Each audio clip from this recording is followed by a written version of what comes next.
Hello everyone, বিয়ের পর প্রথম দুজনে চলে এসেছি ঘুরতে নন্দনকাননে।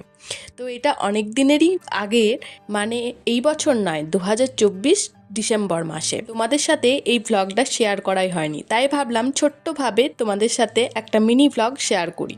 তো তোমরা যারা নন্দনকাননে গেছো তারা তো এই প্লেসটা দেখেইছো। এতটা সুন্দর, কাম আর পিসফুল যে এখানে দুজনে বসে প্রায় অনেকটা টাইমই স্পেন্ড করেছিলাম। সেদিনে ওয়েদারটা খুবই মেঘলা ছিল। যাই হোক, এটা দেখতেই পাচ্ছ পুরো ম্যাপটা। আর ওইখানেও চলে গেছিলাম ফুলের টানে। হ্যাঁ, ফুল ভীষণই প্রিয় লাগে আমার, তাই এখানে ফুলের টবগুলো দেখে এখানেই চোখ আটকে পড়েছিল। তারপর চোখে পড়লো এই এক দল হরিণের। হাঁটতে হাঁটতে আবার চলে এলাম ভাল্লুকের কাছে। এই ভাল্লুকটা যে কি করছে এখানে বসে বা দাঁড়িয়ে এই বাসটাকে নিয়ে বুঝতেই পারছিলাম না। আরেকজন দেখতে পাচ্ছ ওই ভেতর থেকে উকি দিচ্ছে। যাই হোক, ওদের খেলা দেখতে দেখতেই এখানে প্রায় অনেকটা সময়ই কাটিয়ে ফেলেছিলাম। তারপরেই চোখে পড়ল এই যে আমাদের পশুরাজ। একজন তো চলে গেল পাত্তা না দিয়ে, আরেকজন দেখতে পাচ্ছ ওই যে গাছের মগ ডালের উপর ওইটা বসে আছে, কি কাণ্ড। তারপর এই যে দেখতে পেলাম সাদা বাঘ, সবাই তার দিকে তাকিয়ে আছে, কিন্তু ওর তো কোনো পাত্তা নেই, সে তো এক জায়গায় বসে আছে। তারপর চোখে পড়লো এই দুজনকে।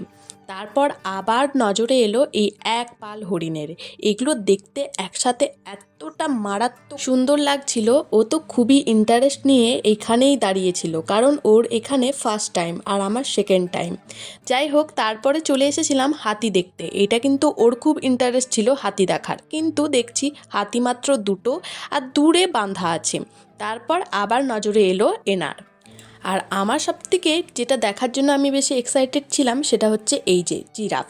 আগের বছরও খুবই এক্সাইটেড নিয়ে দেখেছিলাম, এই বছরও খুবই এক্সাইটমেন্ট হচ্ছিল এটাকে দেখার। কিন্তু আবার এখানে এসে দেখতে পাই দুটো কি তিনটে জিরাফ। আগের বার হয়তো একটু বেশি ছিল। শুধু জিরাফ, হাতি, বাঘ কেন, তোমরা তো জানোই যারা যারা এখানে এসেছো যে এখানে প্রচুর প্রচুর পশু পাখি আছে, যেগুলো ডিটেলসে শেয়ার করতে গেলে অনেকটাই বড় হতো আর বোরিং হতো, তাই খুব শর্টেই শেয়ার করছি তোমাদের সাথে। তারপর চলে এসেছিলাম আরেকটা ইন্টারেস্ট পার্ট, সেটা হচ্ছে রোপওয়েতে চাপতে। এটা দেখে ও তো বলল না চেপে বাড়ি ফিরবো না। যখন এসেছিলাম আগে তখন কিন্তু এটা চালু হয়নি, এই বছর দেখলাম চালু হয়েছে, তাই আমিও খুব এক্সাইটেড ছিলাম, সাথে ও। আর সত্যি এটাতে না রাইড করলে পুরো পস্তাতাম। এতটা সুন্দর মারাত্মক ভিউ যে দেখেই আমার তো চোখ ধাঁধিয়ে গেছিলো।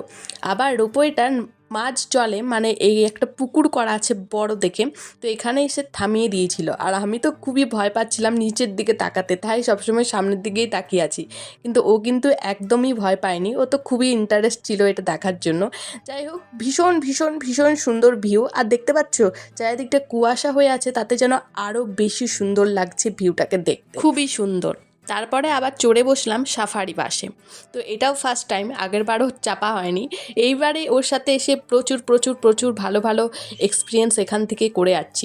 যাই হোক, সাফারি বাসে চেপে এই যে দেখো বেরিয়ে এসেছে দুইজন, যাদেরকে দেখে দূরে ওই যে ছুটে চলে যাচ্ছে এক পাল হরিণের দল। হরিণের কি দোষ, সামনের থেকে এই দুজনকে দেখে আমারই তো গায়ে কাটা দিয়ে উঠেছিল। আমি রীতিমতো চেঁচিয়ে উঠেছিলাম বাসের ভেতর।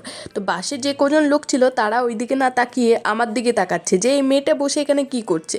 তোমরাই বলো, এত সামনে থেকে দেখলে কার না ভয় পাবে, মনে হচ্ছে না এক্ষুনি যেন আসবে থাবা বসাতে। যাই হোক, প্রচুর ভয় পেয়েছিলাম আর প্রচুর এক্সাইটেডও ছিলাম তার সাথে। তো এই দেখো সবাই কত এক্সাইটেড সহকারে দেখছে বাঘটাকে। যাই হোক, তারপরে আবার একটু চলতে চলতে দেখা পেলাম ময়ূরের। তো এখানে কিছু থাকুক বা নাই থাকুক, জঙ্গলে ভরে ভরে ময়ূর, আর যেটাকে দেখে চোখ পুরো সার্থক। আবার চললো বাস সামনের দিকে এগিয়ে। এবার যাদের দেখা পেলাম এই যে।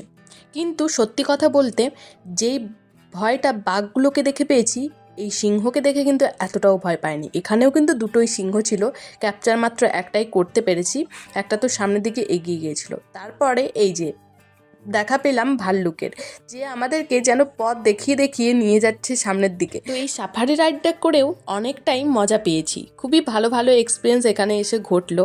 তো তারপরে লাস্টে যেটার জন্য বেশি এক্সাইটেড ছিলাম আরও, সেটা হচ্ছে কুমির দেখার। মানে দুজনেই এটা এক্সাইটেড ছিলাম, আমি আর ও দুজনেই।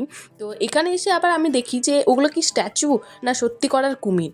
তো ও বললো না ওগুলো স্ট্যাচু নয়, সত্যি করারই কুমির। যখন নড়ছে তখন তো শিওর হলাম। দেখো এক দুটো এত স্টপ অফ হয়ে বসে আছে, যেন সত্যি করার মনে হচ্ছে ওগুলো স্ট্যাচু, ওগুলো জ্যান্ত নয়। তো দূরের ওই এক পাল বসে আছে দেখতে পাচ্ছ পাথরের উপর, আমি বলছিলাম ওগুলো শো অফের জন্যই রাখা আছে, কিন্তু শো অফ নয়, এগুলো সত্যি করারই কুমির। যাই হোক, তারপরে বেরিয়ে এলাম নন্দনকানন থেকে। এই ছিল নন্দনকাননের ট্রিপ। টাটা।